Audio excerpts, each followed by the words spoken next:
What's up guys, Nischal Tube here, back with another video. Today we're going to look at a chemistry video, separation of homogeneous mixtures. Before we get started, don't forget to subscribe, like, and share this video to all your friends.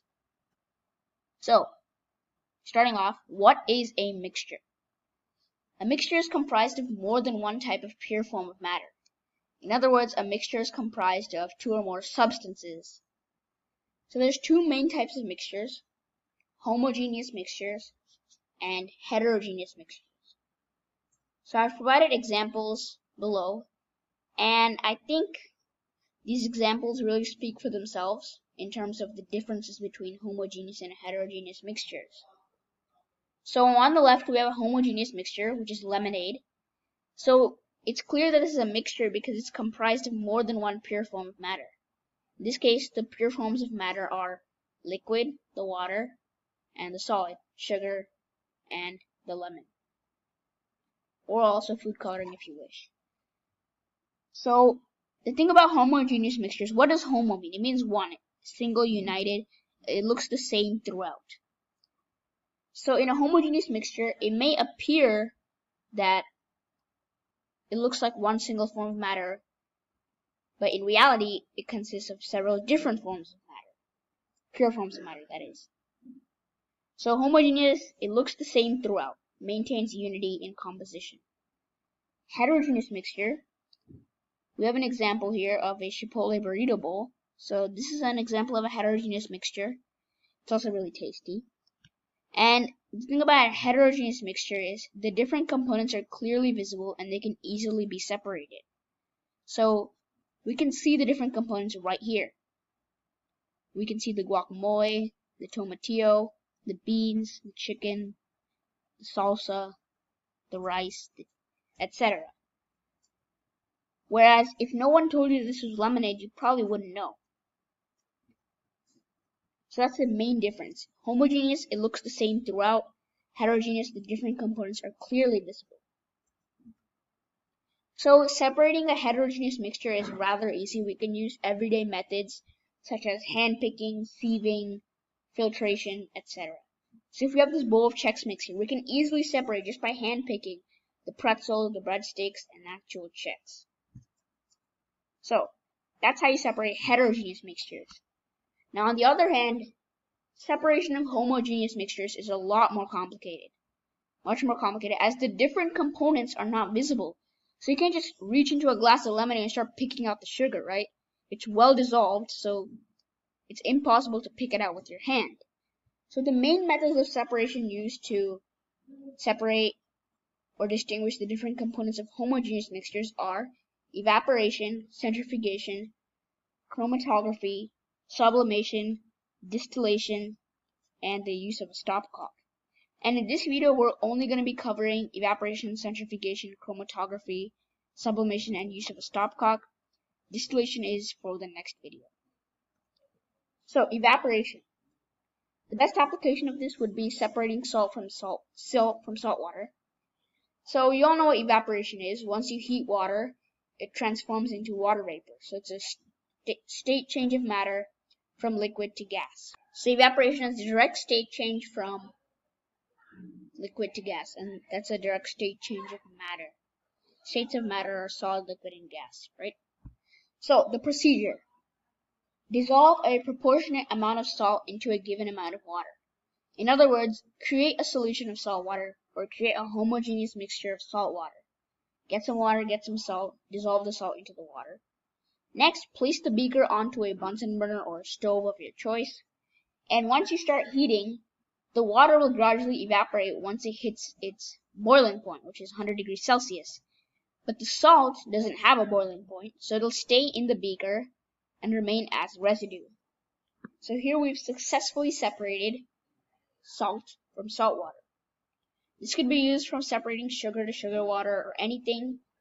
But yeah, this is the basic separation technique of evaporation. Moving on, gets a little more complicated from this, so brace yourselves. Centrifugation. Applications: separating plasma from blood. So what is blood composed of? Blood is composed of red blood cells, white blood cells, platelets, and plasma, which is the liquid portion of the blood. So in order to separate the plasma from the blood, we do need a specific tool for this. This is a medicinal tool known as a centrifuge, which is basically a machine that spins its contents really quickly at a rate of nearly 1,000 revolutions per minute. And the concept behind this, the centrifuge forces the denser particles in the blood to stay at the bottom, while the lighter particles stay on the top. We have a diagram for this, so stay tuned for that. So let's look at the procedure real quick. First of all, we take the blood samples and place them in the centrifuge. So take a few test tubes and place them inside the centrifuge. The centrifuge will rapidly spin the samples at a rate of nearly 1,000 revolutions per minute, and this forces the denser particles in the blood to stay at the bottom, while the lighter particles stay on top. Let's look at the diagram. So right here you can see the centrifugation machine. These little holes are slots for these test tubes. So we just pop the test tubes. We have about 8 test tubes here. We just pop them in there, and upon powering it on, it starts to spin these test tubes rapidly at 1,000 revolutions per minute. And this is our end result. What used to be a sample of blood is now separated into the denser particles, which are the red blood cells. They're forced to the bottom, and the lighter particles, which is the plasma, is forced to the top. So in recent current affairs, we've seen the opening of plasma banks because the plasma can actually contain antigens for the COVID-19 virus, and these antigens could help other fighters of the virus. So separation of the plasma from the blood would be using the same procedure of a centrifugation machine. So there's a little bit of current affairs for you guys. Next up, usage of a stopcock, otherwise known as separation of immiscible liquids. So let's look at the statement here. Naturally, a mixture of immiscible liquids would separate based on their densities. So what exactly are immiscible liquids? Two liquids cannot form a homogeneous mixture due to their differing densities. So the best example is oil and water. Oil has a lighter density than water, so it flows to the top, while water is on the bottom. So we place these immiscible liquids into a separating funnel and place it over a stopcock. Once you open the stopcock, the water starts to fall out, and you just put a beaker or a glass of water here or something, and the water starts entering this beaker or glass. And once all the water reaches this beaker, close the stopcock. So in the glass we have, or the glass of the beaker, we have the water, and in the separating funnel we have the corrosive oil. Simple enough, right? If you have any questions, feel free to comment down below. Next up, sublimation. So what exactly is sublimation? Sublimation is the direct state change of matter from solid to gas. So you all know that there's 3 states of matter: solid, liquid, gas, and the 4th state also, plasma, but that doesn't apply for this right now. So state change is when a form of matter, suppose a solid, transforms into a liquid, or a liquid transforms into a gas, or vice versa. But usually there has to be a mediator. So from solid to gas, there's a mediator, liquid, or the middleman, which is liquid. Solid has to go through the gas phase and then, solid has to go to the liquid phase and then can evaporate to enter the gas phase. And if we're going from gas to solid, first gas has to condense into liquid, and the liquid has to freeze to become a solid. So there's always that mediator of liquid from solid to gas. But in the case of sublimation, there's no mediator. It's just a direct state change from solid to gas. So an application we have here is separating a mixture of camphor and salt. So camphor is a sublimable substance, meaning that it can transform from its current phase, solid phase of camphor, to gas. Some other examples of sublimable substances are ammonium chloride, naphthalene, and anthracene. So in order to separate camphor from salt, we can just simply sublime camphor, and then we'll just have salt left in our glass plate. So here's the procedure. Place a glass plate with a mixture of salt and camphor on a Bunsen burner or any stove of your choice, and then you have to place an inverted funnel over the glass plate so that the wider side covers the plate, and then in the narrow opening on the top, plug it with some cotton. And then upon heating, the camphor will slowly sublime. So remember guys, for any state change, the driving force is either heat or cooling. So in this case, in order to go from solid to gas, we have to heat it.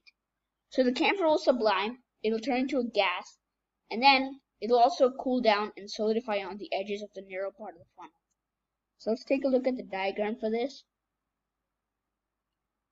So here, we can see here, we have the glass plate or the china dish that contains a mixture of, they said ammonium chloride over here, but camphor is also a sublimable substance. As I mentioned earlier, and another example of a sublimable substance is ammonium chloride, naphthalene, and anthracene. So the ammonium chloride will start vaporizing upon heating, and it'll also cool down and solidify, right here. So clear enough, right? I don't know if the vapor service will have drawn them here, but yeah. First, the camphor or the ammonium chloride will start vaporizing and entering the gas phase, but then as it reaches this narrow part of the inverted funnel, it'll cool down and solidify. So next, chromatography. Application separating the different colors present in ink. So what is ink? Ink is comprised of water and a colored dye. So in this case, water is the solvent and the colored dye is the solute. So remember, a solution always consists of two components, the solute and the solvent. Usually the solvent is present in a larger amount while the solute is present in a smaller amount. A solute is the substance that's being dissolved in the solvent, and the solvent is the substance that is dissolving the solute. So we have a clear example here. Suppose we have a glass of water and a given measurement of sugar. So in this case, water would be the solvent because it's dissolving the sugar, and sugar is the solute because it's being dissolved in the water. And typically water is present in a larger amount than the sugar, so this makes perfect sense. So the procedure of chromatography is quite simple. You take a thin strip of filter paper and draw a line on it above approximately 3 centimeters, and you mark the center of the line with a dot of ink. Then you lower the filter paper into a beaker of water, but make sure that the piece of paper barely grazes the water, and then you leave it undisturbed and observe the reactions after a while. So in this diagram on the right here, we can see that with this piece of paper, and the lines might not be visible here, but let me just draw it. This is the line that's approximately above 3 centimeters. And then remember, you have to mark the center of the line.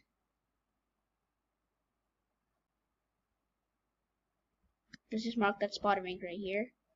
Excuse me for the bad drawing, I'm using a mouse, so might not be very clear, but this is a spot of ink. And eventually, since the dye is composed of, the ink is composed of water as a solvent and the colored dye components as the solute. But the dye is composed of several different color components, and based on their solubility, they'll start rising faster. So what is solubility? It's essentially the measure of how much solute could be dissolved in a given solute at a given temperature. So in this example right here, we have right here this color dye. Obviously it's composed of several different colors. We have some shades of yellow, hues of orange, shades of blue, light blue. So it's kind of clear to determine which color component has a greater solubility. So it looks like obviously the yellow hue has a greater solubility since it rose the fastest, and then the orange, dark blue, and light blue follow afterwards. So that's chromatography explained simply. You're trying to separate the different components in the dye, and you do so by using the chromatography method. So that concludes this video. We'll be talking about a lot more topics in the next video, such as distillation and describing the different types of mixtures and solutions, such as solution, suspension, colloid, etc., etc. And we'll also be talking about the separation of the components of air, which is very important for chemistry. So stay tuned. Great videos coming up soon. Thank you for the recent support. We're on a goal to hit 100 subscribers very soon, and it's really up to you guys. I hope you enjoy the content that I'm producing. As always, don't forget to subscribe, like, and share this video to all your friends. Till then, this is Nischal Tube from Nischal Tube, signing off. Peace.